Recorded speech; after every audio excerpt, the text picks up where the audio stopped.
Discussed this coming week, it's the Republicans' turn to nominate President Trump for a second term. The RNC has had months to figure out how to demonstrate excitement and enthusiasm around this convention and the president, and we're about to find out if they can do it. While the DNC was dark and divisive, it did get one thing right, and it's something that Democrats do very well. They understand that the emotional side of the brain is more powerful than the rational. And now, look, I often blast liberals for wanting people to focus on form over substance. But Republicans often don't quite get the mix right. Republicans have a tendency to lecture, to talk at people rather than to them. And they can't fall into that trap this week. This can be really hard for people like Mitch McConnell or sometimes the president and others whose dour demeanor and rough edges or freewheeling style often don't appeal to independent voters. For Republicans, this convention should be an uplifting performance, not a think tank seminar. It's critical.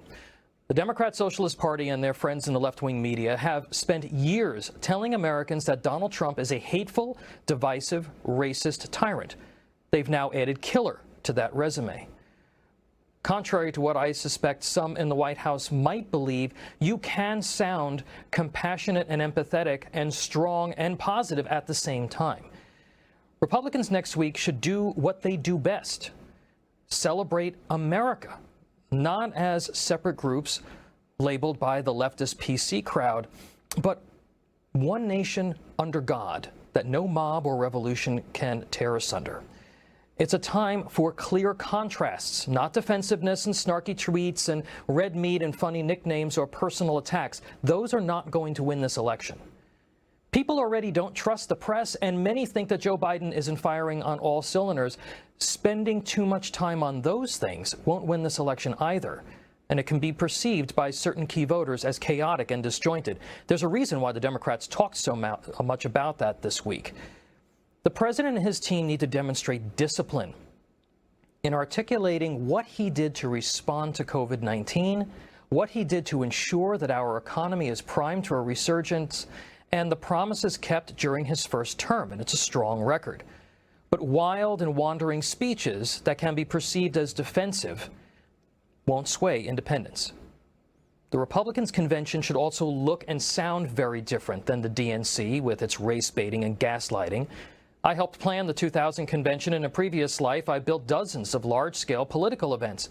And there's no doubt in my mind that Republicans with a positive message can produce this in a way that telegraphs real excitement for the president with real people.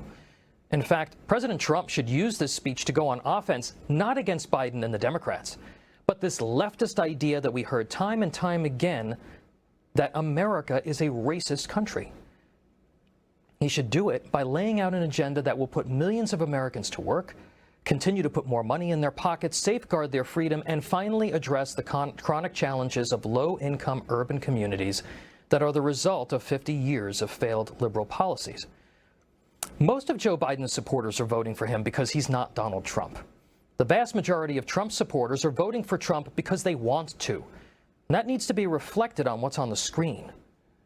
Starting with the president, a diverse group of Americans must speak from the heart and make an emotional connection with the audience, uniting people based on freedom and the American values that bring shared prosperity. They should invite a couple of thousand police officers, veterans, doctors, faith groups, social workers, and first responders to the South Lawn. It can be done with plenty of precautions in place.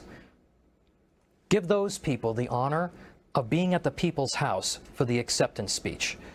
Republicans should remember conventions like the one that we saw last week that are simply airings of grievances, no matter how eloquent, do not resonate with the American people.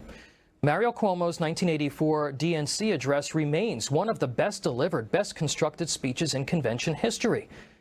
But it didn't work because Walter Mondale was running on a platform of raising taxes and more criticism than real solutions. Reagan was running on a vision for the country that he could sell because he had a record that made people feel good about themselves and the country.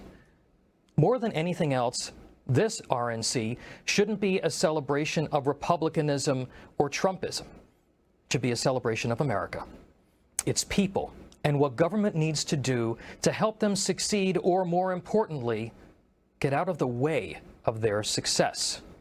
Now that's how we define freedom. Just my 2 cents.